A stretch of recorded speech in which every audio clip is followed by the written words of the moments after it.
Drama serial लाडली। इस बार सुंदस और अरसल की मोहब्बत की दास्तान शुरू हो चुकी हुई है। अरसल सुंदस को पूरा का पूरा यकीन दिलाता है कि वो अपने घर वालों को अच्छे तरीके से मना ही रहेगा। शादी के लिए वो कुछ भी करने के लिए तैयार है। उसे इतना ज्यादा यकीन था कि वो एक बार अपने पापा के साथ बात करेगा तो वो फौरन से हामी भर लेंगे। लेकिन शायद वो लाडली बहन का उसे अंदाजा नहीं था जो उमर भाई के लिए सुंदस को रिजेक्ट कर चुकी हुई है, वो अरसल के लिए किस तरह से एक्सेप्ट कर सकती है उसे। यहाँ पर इस बार बहुत बड़ा फसाद इस घर में खड़ा होने वाला है। फिलहाल तो परवेज को जानबूझकर उकसा कर गई होती है नाजो के घर आकर वो जरूर पूछना कि तुम्हारे अब्बाजान की मौत कैसे हुई है। वो चाहती है कि परवेज घर आकर इस बार बड़ा तमाशा लगाए और उमर भाई गुस्से में आकर मरियम को तलाक भिजवा दे। परवेज भी नाजो की बातें सुनकर समझ चुका हुआ है कि कोई ना कोई बड़ी बात जरूर है इस सब के पीछे। मरियम जब नाजो की बातें बताती है, कहती है कि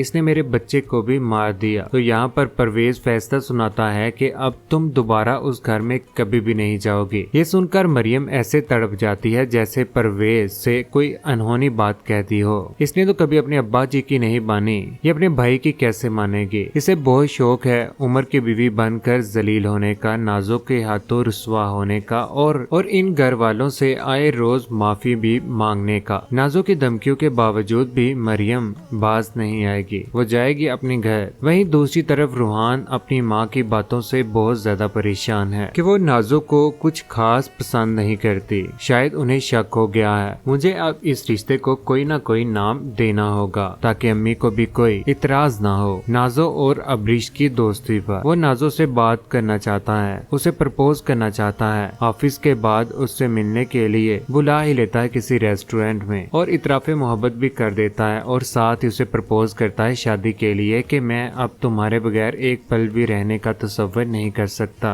नाजो तो इजहार मोहब्बत के बाद हवाओं में उड़ती है कि इसने जो चाहा उसे अब मिलने वाला है। अम्मा अब्बा को मनाना अब कौन सी मुश्किल बात है। अपने लिए तो अपने माँ बाप को वो मिनटों में राजी कर ही लेगी, लेकिन बात जब अरसल और सुंदस की आएगी तो तब उस घर में हंगामा कर देगी। वो सुंदस जो अपने बड़े अब्बा से मिलने उनके घर आएगी। ऐसे में अरसल उसे देखकर बहुत ज्यादा खुश होता है। शायरी झाड़ता है कि वो आए हमारे घर में कि खुदा की कुदरत, कभी हम उन्हें देखते हैं, बस उन्हें देखते हैं। उसकी इन बातों पर सुंदर शर्मा जाती है और वापस जाते हुए अरसल उसके साथ चल रहा था और जब अचानक से सुंदस का पाँव मुड़ जाता है तो वो गिरते गिरते बचती है क्योंकि अरसल उसे थाम लेता है। फिल्मी सीन यहाँ पर हो जाता है जब नाजो को पता चलेगा कि अरसल भाई ने अब्बा जी से अपने और सुंदस की बात की है तो उसका गुस्से से बुरा हाल हो जाएगा। बहुत ज्यादा गुस्सा आ जाएगा उसको, पारा चढ़ जाएगा उसका 7वें आसमान पर। ऐसा तो कभी भी नहीं हो सकता, ना ही मैं होने दूंगी। सुंदस इस घर में मेरी भाभी बनकर कभी भी नहीं आ सकती। अब सामने भी अरसल है, कोई उमर भाई नहीं जो इसकी हर बुरी बात और हर जिद के ऊपर उसका साथ देगा। वहीं दूसरी तरफ बदले की आग में जलता हुआ तबरेज। इस बार सुंदस से तबरेज बदला लेने के लिए उसे अगवा करने की भी कोशिश करेगा जब अरसल आकर उसे बचा ही लेगा इन लोगों से और तबरेज को पुलिस के हवाले भी कर देगा। आप सभी दोस्तों की क्या राय है, नीचे कमेंट सेक्शन में अपनी मोहब्बत भरी राय का इजहार जरूर कीजिएगा। चैनल को सब्सक्राइब करने के बाद बेल का बटन जरूर दबाइएगा। अपने ख्याल रखिएगा, दुआ में याद रखिएगा। अल्लाह हाफिज।